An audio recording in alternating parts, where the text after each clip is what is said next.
Give a warm hand to Henry Nyakarundi.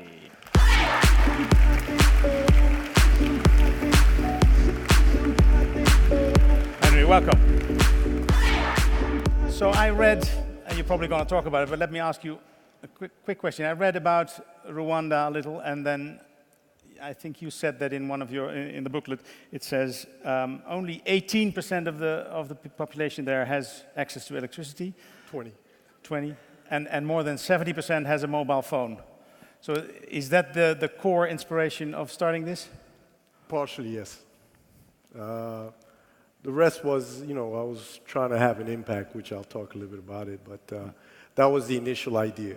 The concrete how to idea. Solve the... And where did your inspiration in the heart come from? Is there an example of some inspirational figure you have?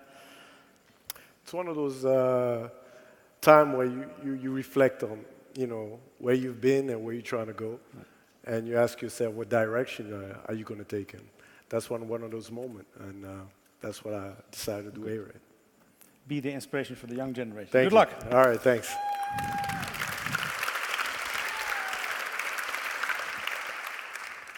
So at ARED, we believe that the antidote of poverty is economic opportunity. Hi, my name is Henry Nyakarundi. I've been an entrepreneur for 15 years. But in 2009, I came to a crossroad in my life.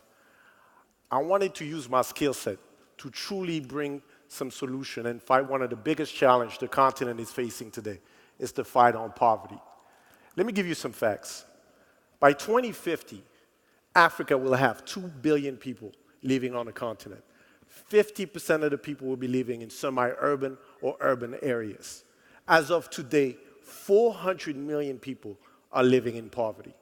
So we decided to adopt what we call a micro-franchise business model to truly tackle this problem that we call poverty.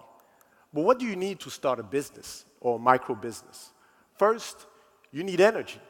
Unfortunately, in East Africa, for example, less than 20% of the people have access to energy. Most small businesses use generators that produce around 150 kilograms of CO2 on a yearly basis. You also need enough products and services to make the business sustainable. Finally, you need access to digital connectivity. Most services now need internet or access to internet. Unfortunately, again, less than 15% of the people in East Africa have access to internet.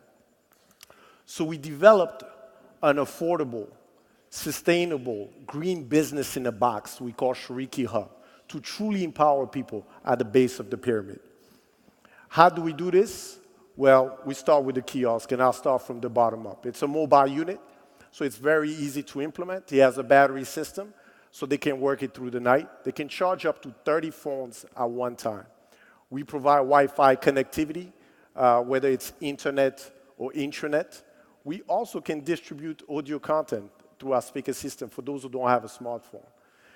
What we're working on now is IoT technology to better monitor the kiosk and collect some what we call business intelligence. And the whole system is solar power. We produce around 135 kilowatts per kiosk per year. But that was not enough. To make the business sustainable, we needed additional services. So we developed a mobile app where we can distribute services such as airtime, mobile money. In Rwanda, we also do government services. And all this data is collected on our back-end system, on our software system. There's 3 processes we call for our micro-franchisee. Number 1, the recruitment and the training. We have a 3-day training program. Second, our monitoring program, make sure they keep up with the work and their performance stays high. Finally, we bring a support system and we do the maintenance on the kiosk. So far we've had 25 kiosks on the ground. 60% of those kiosks are run by women. 5% are run by people with disability. A micro-franchisee today earns around $100, which is double the revenue per capita in Rwanda. We also been able to offset 3.8 tons of CO2 on a yearly basis. We also operate in refugee camps. Yes, refugee camps still need economic opportunity, which is one of the biggest challenges they have.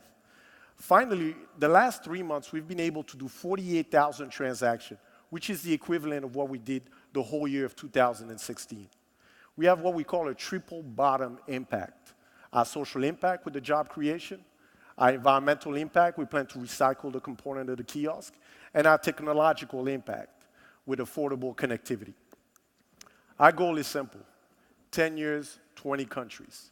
We estimate we can have 100,000 solar kiosks in those countries. We'll be able to serve 3 million people on a daily basis. How do we plan to do this?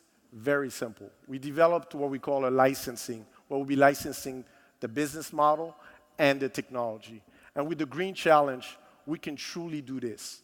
By 2020, we estimate we can have 5,000 kiosks. We'll be able to offset 750 tons of CO2 on a yearly basis. With our commitment, our passion of our team, including the inclusive business model and technology, I truly believe we can make a difference in fighting poverty. Thank you very much.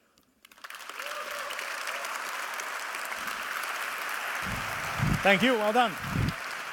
Great presentation. And a great kiosk to look forward to. Jury members, Jim, you're going to ask the question. Go ahead. That was a really great presentation, thank you. Could you tell us a little bit more about how your company compares against maybe other entrepreneurs that are out there, maybe focusing on mobile phone charging and energy access? What you think gives you the edge to scale this business up faster? So our technology combines multiple services under one umbrella. So basically what we bring is convenience to the customer. If a customer wants to charge a phone, I don't know, I mean, for those who may not know, if a customer needs to charge a phone, he needs to go to one location.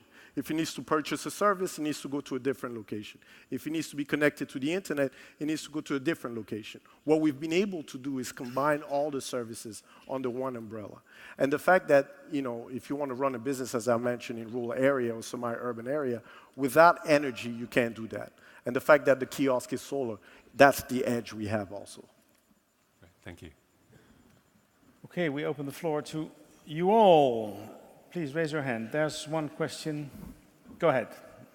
Hi, my name is Elizabeth Bossenbroek, and I'm from the Berlees Gymnasium.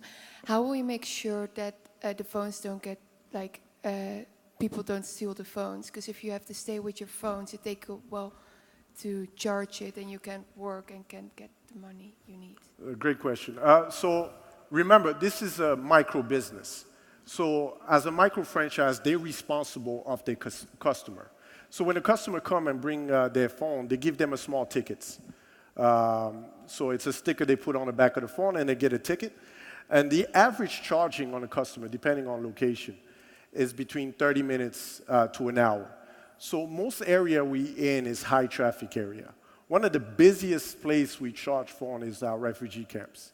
Because we're the only charging spot they use. So, but they're still responsible because this is not a job or a charity. It's a business for them. And we make sure that they're responsible for that. Thank you. Other questions from you here in the front? We'll get a mic to you. Row 3. Here we go. There it is. Go ahead.